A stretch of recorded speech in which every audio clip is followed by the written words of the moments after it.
Chapter 2. The Jovial Times. Our readers must now brace themselves for what will inevitably be a painful interlude. We must follow the fortunes or misfortunes of a maiden of 17 and her younger brother as they successfully entered a dissolute court.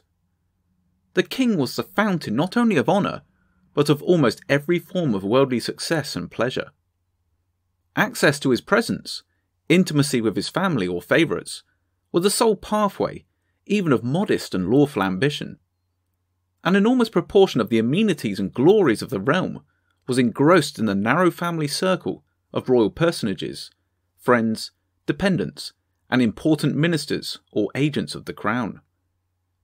Nearly all chances of distinction and solid professional advancement went by favour. An officer well established at court was a different kind of officer from one who had nothing but the merits of his sword.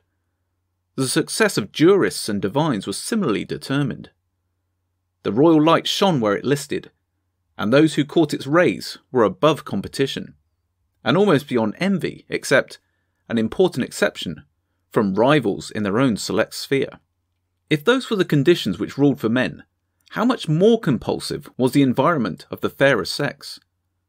To sun oneself in the royal favour, to be admitted to the charmed circle, to have access to a royal lady, to be about the person of a queen or princess, was to have all this exclusive, elegant, ambitious jostling world on one's doorstep, and at one's footstool.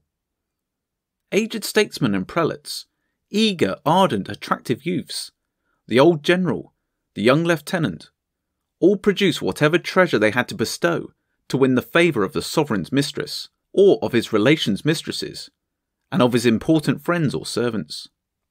That nothing should be lacking to frame the picture of privilege and indulgence, it must be remembered that all this was dignified by the affairs of a growing state, by the presence of upright and venerable men and formidable matrons, providing the counterpoise of seriousness and respectability.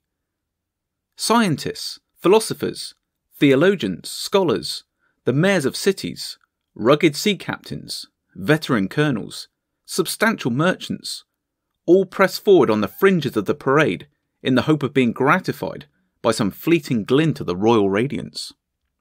Such ideas seem remote to the English-speaking nations in these times. Here, or in the United States, we can scarcely conceive a social life where a royal, or at least a very wealthy person, would not be compelled to set an example. Our aristocracy has largely passed from life into history, but our millionaires, the financiers, the successful pugilists, and the film stars who constitute our modern galaxy and enjoy the same kind of privilege as did the outstanding figures of the 17th and 18th centuries, are all expected to lead model lives. We must make allowances for the backward conditions which prevailed in England and France, to say nothing of the barbarous countries when Charles II and Louis XIV sat upon their thrones. There was undoubtedly an easy commerce of the sexes, marked at times by actual immorality. Men and women who had obtained power were often venal and insolent besides, to those whom they dubbed their inferiors. Even judges were occasionally, frequently corrupt. Generals and admirals were usually jealous of each other and sometimes stooped to intrigue to gain promotion. Even brilliant writers and pamphleteers, the journalists of these primitive times, wrote scurrilous gossip to please their patrons and employers. We in this happy and enlightened age must exercise our imagination to span the gulf which separates us from those lamentable, departed days. Securely established upon the rock of purity and virtue, ceaselessly cleansed by the strong tides of universal suffrage, we can afford to show tolerance and even indulgence towards the weaknesses and vices of those vanished generations without in any way compromising our own integrity. It is strange indeed that such a system should have produced for many generations a succession of greater captains and abler statesmen than all our widely extended education, competitive examinations, and democratic system have put forth. Apart from the church and the learned professions, the area of selection was restricted entirely to the circles of rank, wealth, and landed property. But these comprised several thousand families within which and among whom an extremely searching rivalry and appraisement prevailed. In this focus of the nation, men were known and judged by their equals with intimate knowledge and a high degree of comprehension. There may be more truth than paradox in Lord Fisher's brutal maxim, "Favouritism is the secret of efficiency." There was, of course, great need to seek out ability. Appointments and promotions went largely by favour, but favour went largely by merit. The English court under Charles II was no oriental scene of complete subservience, where women were secluded and where men approached the supreme figures with bated breath. It had not the super-centralisation of the French court under Louis XIV. The nobility and wealthy gentlefolk could live on their estates and, though excluded from the fame of national employment, had effective rights which they used frequently against the crown. There were always independent powers in England. This counterpoise enhanced the strength of the central institution. There were degrees, values, and a hierarchy of considerable intrinsic virtue. A great society, sharply criticised, but accepted as supreme, indulging every caprice and vanity, and drawing to itself the chief forms of national excellence, presided at the summit of the realm.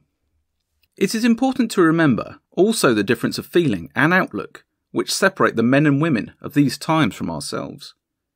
They gave a very high, indeed a dominating place in their minds to religion. It played as large a part in their life of the 17th century as sport does now. One of their chief concerns was about the next world and how to be saved.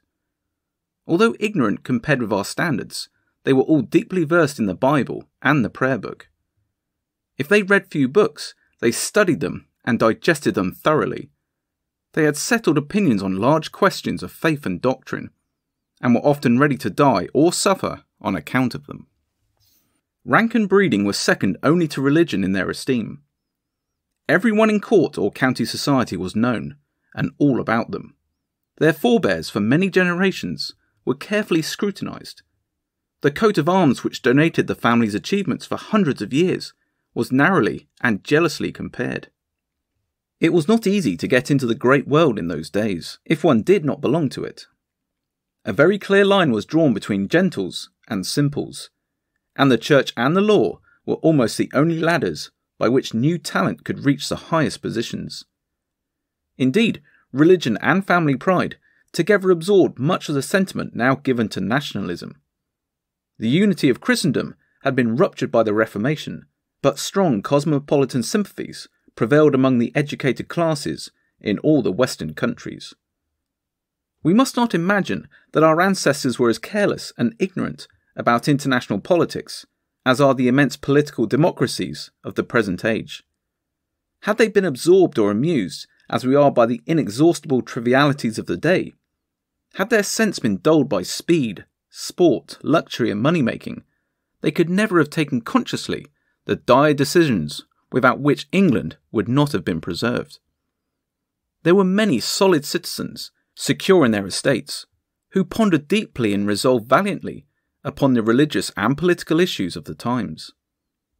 Although the administration of England had not attained to anything like the refined and ordered efficiency of France, there was already a strong collective view about fundamental dangers. There was already a recognisable, if rudimentary, Foreign Office, and there were in every capital grave, independent men who gave lifelong thought to doctrine and policy. Their business was transacted by long personal letters, laboriously composed, in which every word was weighted, and conversations, few and far between, the purport of which was memorable. Government was then the business of sovereigns and of a small but serious ruling class, and for all their crimes, errors and shortcomings, they gave keen and sustained attention to their task. In these days, society was callous about prisoners and punishments, and frightful forfeits were senselessly exacted. But these were the ages of pain. Pain, when it came, was accepted as a familiar foe.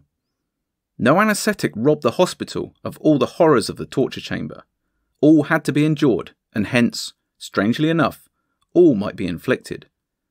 Yet in some ways our forerunners attached more importance to human life than we do. Although they fought duels about women and other matters of honour, instead of seeking damages from the courts, and although death sentences were more numerous in those days, they would have recoiled in lively horror from the constant wholesale butcheries of scores of thousands of persons every year by motor cars, at which the modern world gapes unconcernedly. Their faculties for wonder and indignation had not been blunted and worn away by the catalogues of atrocities and disasters which the advantages of the electric telegraph and the newspaper press placed at our disposal every morning and evening. Above all, they were not in a hurry, they made fewer speeches, and lived more meditatively and more at leisure, with companionship rather than motion for their solace. They had far fewer facilities than we have for the frittering away of thought, time and life.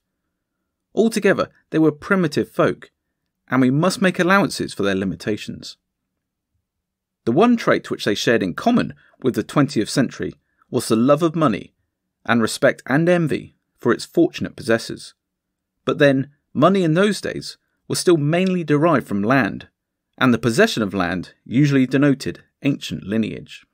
The Convention Parliament of the Restoration was dissolved in 1660, and the so-called Cavalier or Pensionary Parliament met in May 1661. This was a parliament full of lewd young men, chosen by a furious people in spite to the Puritans, whose severity had distasted them. They were of loyal families, but young men for the most part, which being told the king, he replied that there was no great fault, for he could keep them until they got beards. So in fact he did, for this parliament continued to sit for 18 years.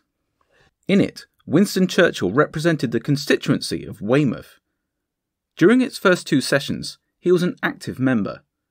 He served on various committees, and as late as May 10th, 1662, he was sent by the Commons to request the participation of the Lords in a joint committee to discuss questions arising out of an army bill.